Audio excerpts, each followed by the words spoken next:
Returning now to our top story of the day, charges are filed against former Franklin County Deputy Jason Meade in the shooting death of Casey Goodson Jr., and a federal lawsuit is filed by Goodson's family. Tonight in studio, Colleen Marshall, Carrie Charles, they are talking to David DeVillers, former U.S. Attorney for the Southern District of Ohio. Guys? Yeah, we invited him here, Brad, because when this started, he was heading the case from the federal perspective. And you can give us some idea of what was going on. We know you can't really get into the specifics of the case, but I think so many people at home, they are wondering what took so long.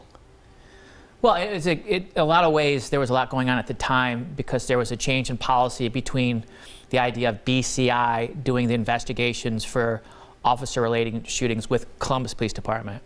In this particular case, it was a situation where it was a Franklin County Sheriff's officer. So Columbus started the investigation, but there was some confusion as to who should keep with the investigation. I got a call from the mayor, and it asked if I would consider ordering a federal investigation, and I talked to the chief, I talked to the coroner.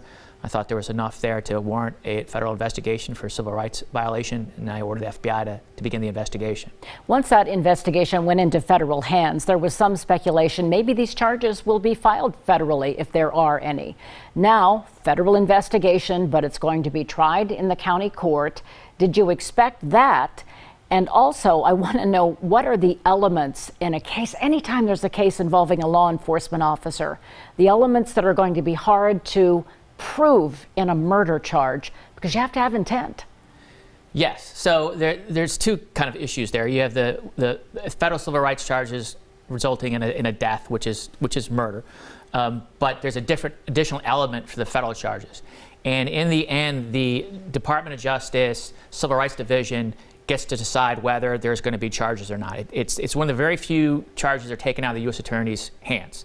So I left before that decision was made, but it probably turns out that I'm assuming that they looked at the case and they decided they were working with Franklin County Prosecutor's Office, the special prosecutors, knowing, all right, there's one less element to have to prove. And that element would be in a federal prosecution that there's a civil rights the defendant intended to violate someone's civil rights, either the right to unreasonable search and seizures, or in this case, perhaps even the right to bear arms. And there was a killing. In this particular case, in the state court, it's just an intentional killing or a knowingly killing or a recklessly killing for the three charges that are charged. There is kind of, it's not really an affirmative defense, but because it was a police officer, because of the nature of it, there's a two-part test. Clearly, there was a killing. Right? That's not going to be an issue here. Clearly, this person shot him. Clearly, he didn't accidentally shoot him. My guess is Mr. Collins is going to go in and say that, but the defense is that there's a two-part test. One is that there's a subjective belief by the police officer that he was imminent likelihood of him being shot. And just to be clear, deputy.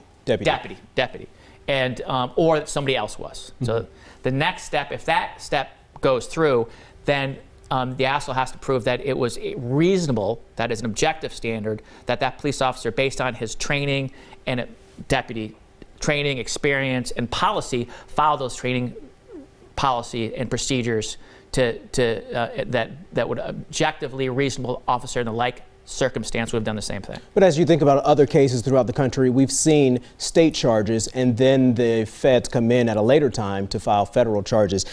Can you talk about the two different murder charges here? Yeah, so the first one is an intentional killing. That is, he intended this person to die. He intended Casey to die. The next one is a knowing violation of the felonious assault. So they knowingly caused felonious assault, the result of which proximate result was death. So basically it's saying is the person knowingly shot somebody with a deadly weapon, resulting proximate cause being the death of Casey.